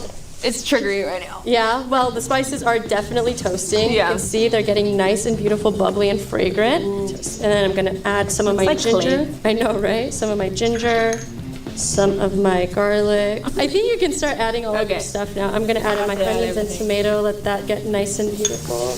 Do you like spicy food, Nicole? I love spicy food. I can't eat it all the time because I have tummy issues. I think I have severe GI problems. I'm gonna add my chicken. You add your chicken too. I'm adding my chicken. Crazy to think this is the first time I actually ever made curry. This is your first curry I don't make curry at experience? home. Wow. I'm gonna add my stock now. I'm ready. I don't think I'm gonna add all this stock. I think I'm gonna add about Half. Screw it. Have it up. Pour it all in there. Screw it. And I think we're just gonna let this cook for about 20 minutes until the chicken is cooked through and the sauce has turned into a nice, thick, luxurious texture. And then we'll see which one's spicier. before we taste our curries, take a look at this beautiful apron. You can get it at mythical.com. Do you want to see what's in my pocket? Show me, Nicole. Let me show you what I can fit in here. Wow. Multiple spoons. Another spoon. Wow. My cellular device. Beautiful. My lip liner. What else? My lip gloss. Wow, what else? A Sharpie. What else? I think that's it. Okay, that's great. But that's all you can fit in your mythical apron. Buy it today. Good job, Nicole. As you can see, we have 2 gorgeous bowls of curry that we're going to garnish with a little bit of heavy cream. Nice. And a little bit of cilantro. I made a little whirlpool. Okay, let's see. So we're here to taste not only which one is spicier, but which one has a fuller, more defined flavor. Yes. Where should we start? Let's start with untoasted. Okay. It's so crazy. The untoasted one is lighter than the toasted one. Definitely. You can see viscosity is nice. We get a nice one. Oh, spicy. Spicy. You get the kick right away. Spicy, delicious. Really well rounded. Mm-hmm. What's a great bowl of I wouldn't be mad if I got that at a restaurant. Oh, shizzle. It's spicy. Oh, it's spicy. Time for toasted. Okay, this one is a little thicker. I don't know if that is a makes a difference. Spice thing or not, but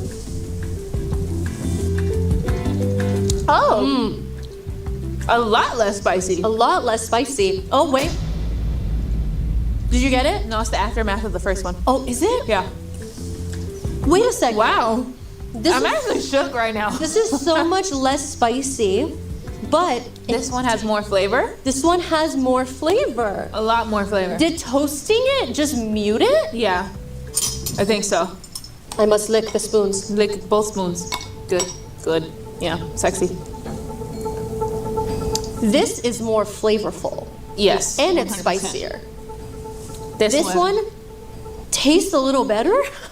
This one tastes better, and I like that it's muted. It's like comfortable. It makes you feel good. It's just like a nice meal. You can taste the It's a raw nice experience. spices. Yeah, you can taste the rawness in these spices, but we are testing to see if it has more flavor and it's spicier. And the untoasted does have both of those factors going for it. So, in an unbelievable upset as our first myth, untoasted wins, Yes, which it does. means this myth has been munched.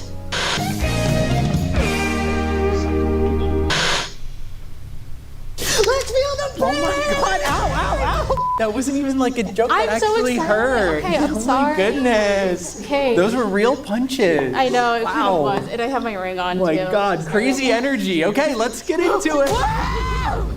Can we take a breather? Okay, let's go. Is everything okay? I don't know. Are you okay? I don't know. No, like I know we I do don't this know kind of if thing I- on camera I where know. we like are combative, but like I'm really asking you as a friend. Yeah, I don't know. I've just had a lot Well, of. no, it's more heads up. just like I'm worried about you and I care know. about you. Yeah. So I just want you to be okay. We'll talk after the shoot. Okay, do you need anything from me right now? No, I just fake it till we make it, and then just get through the shoot. Okay. All right. What's up, everyone? Okay, we are making salsa verde, and we are testing if charred chilies milds out the spice. So we have a charred chili that's been roasted at a very high heat on broil, over 400 degrees over here. We have a cooked serrano over here that's been like lightly roasted, and then we have a raw serrano, and we're just gonna rough chop it and make some nice salsa. Oh my gosh, are we in space? Dude, that's awesome. That's so cool. Okay, I'm just gonna give this a rough chop with the skull knife. Hey, can you start making the salsa? No, concentrate. Concentrate. Okay, we're putting in the garlic, Yeah, and then we're gonna put the little onion in here, onion. and then we're gonna just bash it a little bit. Just bash. I'm gonna add a little salt to express the We aromatics. expressing ourselves? Yeah. Okay. So this one should be the spiciest if the myth is right. And then this one should be in the middle, and then this one should be pretty mild. But what do you think is gonna happen, Trevor? What? What do you think? I believe that raw is gonna be the spiciest. I think it's Me real. too. I think cooking them breaks down the capsaicin. Can you delete capsaicin? Oh, It's a chemical. I think I chipped my nail. Oh my god, dude. So now we're gonna add the serrano, include the seeds and everything. Can you do two? I don't want to do two. Okay, we'll take turns. Okay. Put the seeds in here, because you put the seeds in yours. Well, the seeds are in the pepper. Well, I yeah, didn't so put you them did in. put them in. Well, but the pepper. Well, you didn't I put the de-seed it. pepper in. It's really, it depends on how you look at it. It's more of a philosophical But question. are the seeds in it? Yeah, the seeds are in the pepper, but I put the pepper in. I didn't intentionally put the seeds in, you know? It's like the whole is more than the sum of its parts. I believe that's from Naruto. Is that anime? Is Naruto it's like, yeah, dude. Yeah, it's an anime. Do you know about Pokemon? Are you talking about Pokemon, the game slash No, the game. show, or Pokimane? Pokemon. The streamer. The streamer. Yeah. Did you know somebody's paying him? Oh, okay. Stop trying to relate to me. Can you go back to punching I just me? want to be your friend. It doesn't seem like you do. You punch the crap out of me. We're gonna add the tomatillos. These have been roasted all equally. Roasted tomatillos. That was good. I know. Ooh. Do you like spicy food? Yeah. Good talk. Do you like spicy food? Yeah, I want my butthole to come out. Whoa, Jesus Christ! I like feeling uncomfortable Really? in life. Dude, are you real? I know we had our talk, but do we have another one? Yeah. I'm not okay. Just kidding, I am. What's going on? Squeeze the same amount of limes in all of them, and then we'll give it a taste. Dude, we gotta have one more of these. Come on. You want me to squeeze 12 lime halves by myself? We're gonna taste and adjust. What? Taste and adjust. So I'm not squeezing all 4. Just start squeezing them. Dude, I'll load you up. You squeeze something. Okay. I'll get a fork and do it. How much are we starting with? No. One half? No. What? What are you doing? It breaks up the lime. It makes it easier to squeeze. Oh, I've never seen that before. These limes are dry as hell, dude. Yeah, because you're scraping it with a fork. Dude, that is not a juicy lime. Look at me and tell me that's Let a me see. juicy Let me lime. see. Well, you've got the lime squeezer. Let's of course see. you're gonna get more Let's see. juice. Get a little close up. See if any more juice comes out. You have the contraption, the doohickey, made to squeeze lime juice. Look, people watch us because we are accurate on the mythical kitchen. Yeah, we do science. We do Okay. science. Look, dude. They're actually learning things. Have fun. Yeah, This people isn't are- just fun people and are learning games. things. This isn't just fun and games. This isn't just fun and games, everyone. Get it straight, okay? All you out there in the crowd right now, all you out there in the stands watching. So visually, they're all green. They're all green. Nothing else. In theory, the charred should be the least spicy, the cooked should be the second, and the raw should be the most spicy. I was thinking something as we were making these, and I was having fun with my friend. Let's delay the tasting longer. When we were doing the cooked one, Okay. maybe it's like steaming inside, so it's like activating this. Well, what if this is the spicy one? Well, that's What if what this we're is gonna. not the- Let's taste them and find out. Okay, so this should be the most mild. Correct.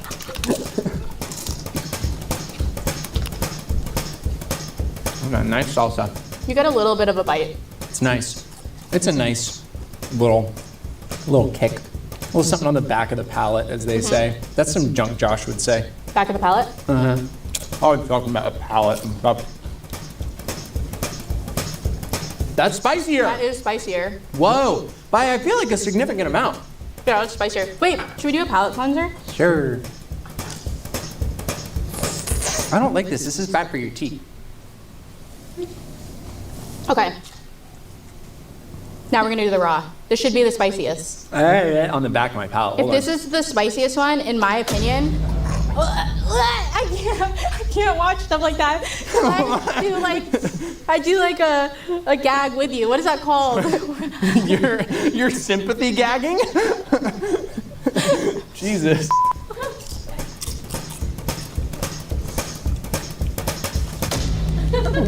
What's the spiciest? It hits you in the back a little bit more. But also in the front. Not in the front. The just side. in the back. I'm getting it on the side of my palate. Hit it Anyone from the back. else? Should we do the thing where we write it on the counter? What? Do you remember a long time ago? I don't think it's worth it. Come on. Okay. Okay. If you This were, is for Lily. She if needs this, you're- everyone. I need it, okay.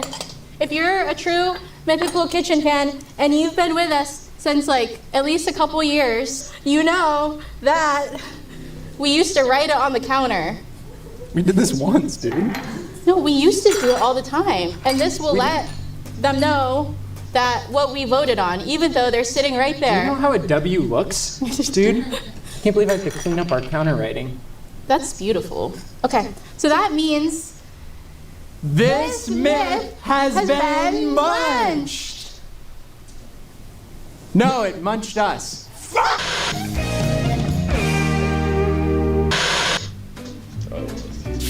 all right. It's time to test if the temperature of your food affects the spiciness.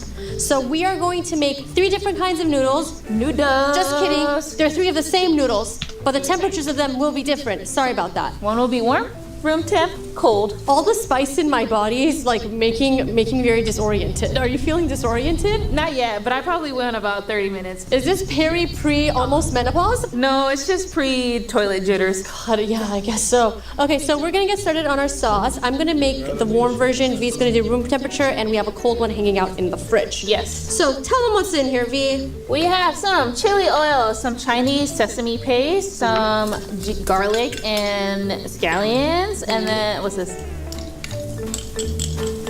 Chinese vinegar. Nice. You got the extra spicy chili oil for some reason. Is it? It looks extra spicy. It's the extra one. What brand is it? It's Fly by Jing. Ah, So my favorite. I initially made this quite warm, but I just turned the heat off because I don't want to fully express all of the heat or anything to change it. I just want it ever so slightly warm. Ooh, look at the colors. Nice mix, nice That mix. looks pretty good. That looks pretty Okay, good. it looks like it might kill me. Yeah, are you Like- having troubles right now? Are you okay? I don't know. I think I just gotta grin and bear it. You know what I mean? It's just one of those situations where this is gonna make me stronger, like that Christina Aguilera song. What's on the? Makes me that much stronger. Come on. Oh, Come on. dang, I don't know it. I only know it goes most of the time in that song.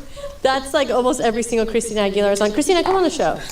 Sauce is done. Sauce is done. Okay, Noodles. I'm gonna go get the cold noodles. Cold one? Okay, Yeah, I'm gonna get- move out. Scoot. I need that. These are noodles. Yes, they are. These are noodles. Yes, they are. Okay. These are noodles. Yes, they are. Okay, let's give these a nice little toss. And we're gonna mix. This is gonna ruin my night. Oh my god. Not like Uncle Roger would. Oh my god. Okay, so those are cold. Those are room temperature. Beautiful. We're moving. We're grooving.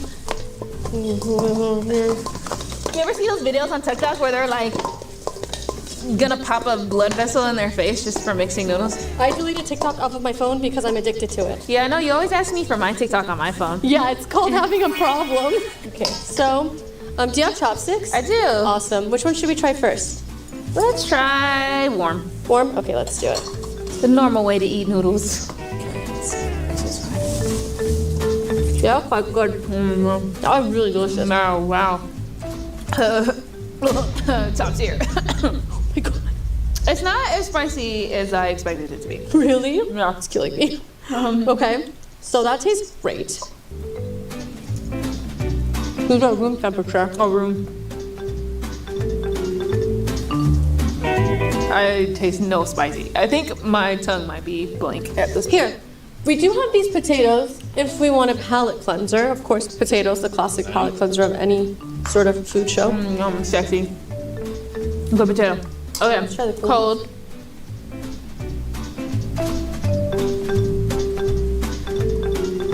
Okay. The whole. They don't taste the same to me. Okay. Okay. Well, I will say this. The flavor of the cold one is more muted. Yeah. Then the room temperature has more flavor. And then the warm The one warm one is kind of like has the most flavor. the best zone. Yeah, it has the best flavor. And I would say it has the most intense spice. Yeah, I can actually feel it If you go back and taste them, in this one. This one, I didn't taste any spiciness level. But the warm, the one. that's wild. Yeah, the warm, it's interesting. It's not an initial hit of spice, but once it dissipates, it definitely is the spiciest out of all of the 3. So it looks like whenever your food is colder, the spice is less prevalent. Which means this myth munched us.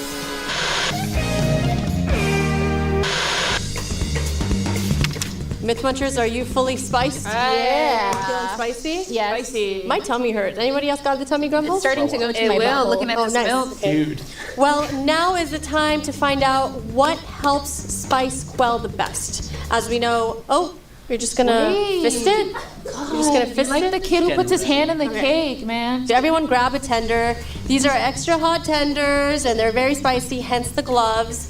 But we're gonna take a bite of a tender and see which one of these methods is the best for quelling spice. Which one are we starting with? Let's start with half and half. People say that the casein, aka the protein in the milk or any sort of dairy products, helps break down the capsaicin.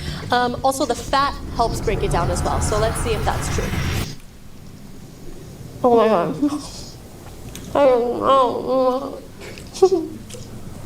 I think I just went numb. Oh my god.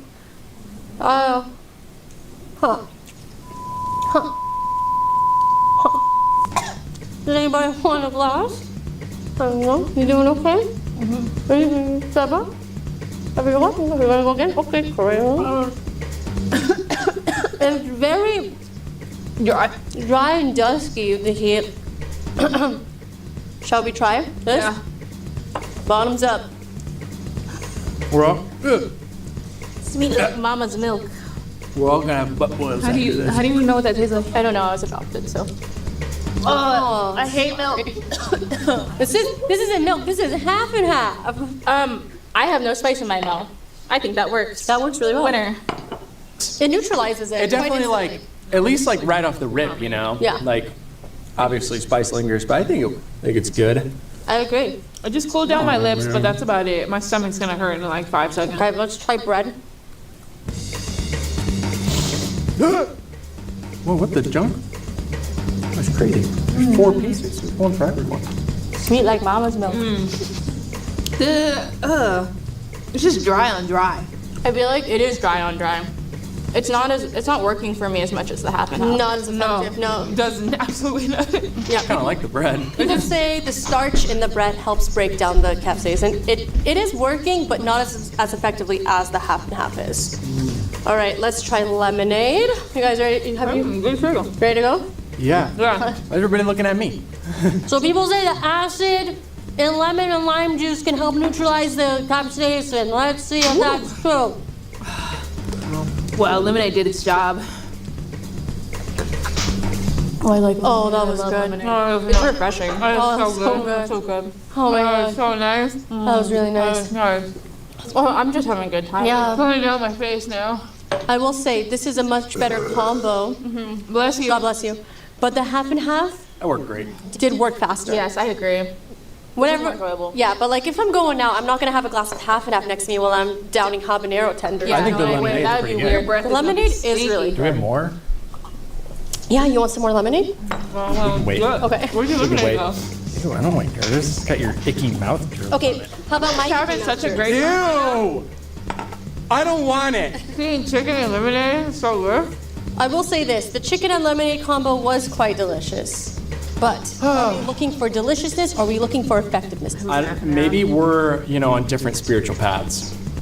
Because I don't know if I care. Looks like half and half is the victor, which means Myth Munch us.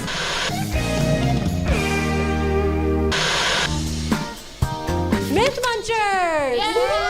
Can you believe it? Yeah. We did this without Josh. They said we couldn't do it, but we did it. But we do miss him. Who's Hope you that? get better soon. All right, so as we learned, myth 1, we learned that untoasted ended up giving us a lot more spice and a lot more flavor, but it was not more delicious. But we're not testing for deliciousness, we were testing for more flavor. So untoasted won this one.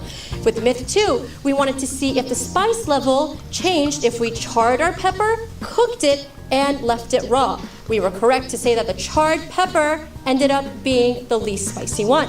For myth 3, spicy level, we learned that the colder the noodle is, the less spice was presented, even though they were all pretty marginally spicy, but the cold noodle was the least spicy one. And finally, myth 4, we learned that half and half, that good old dreamy stuff, ended up cooling us down the best. Let's see what everybody got. Lily, what did you do? toasted, charred, cold lemonade. Let's go! Spices live! I got 2 right. Good job. Trevor. Untoasted, charred, warm, and bread. Ah, pues gracias por I got 2 as well. V&A Austin. Untoasted, charred, room temp, lemonade. And this is what happens when you're drunk off of Chili's. Oh. Quisiera. How many did you get right, Nicole? Thank you so much, Lily. Toasted, charred, warm, and half and half. I got 2 as well. 2 gang. Woo! Did we all get 2? Yeah, we're losers. We're so Lost mediocre. All right. We won because we got a day off from Josh, am I right? Thank you so much for stopping by the Mythical Kitchen. As you can see, this is my new microphone now. If you want to catch us on other videos, check us out every Tuesday and Thursday. Also on Sundays, that's whenever the podcast comes out, but the video version. And if you want to just listen to us and not see us, you can go on Spotify or any other place you get your podcast on Wednesdays, because that's when that episode comes out. If you miss Josh, write in the comments, I miss Josh. If you don't miss Josh, put in a little emoji. You know the one. Cramping. Hey you! Cook up your own feast while wearing the Mythical Kitchen Apron. Available now at mythical.com. And that's it.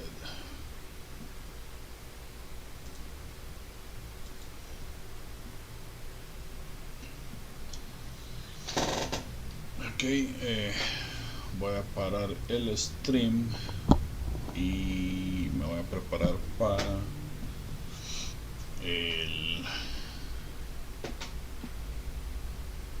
para la noche, porque voy a grabar otra vez cuando estoy durmiendo. Algún día voy a atrapar un fantasma mientras estemos durmiendo, pero quién sabe. Así que hasta luego.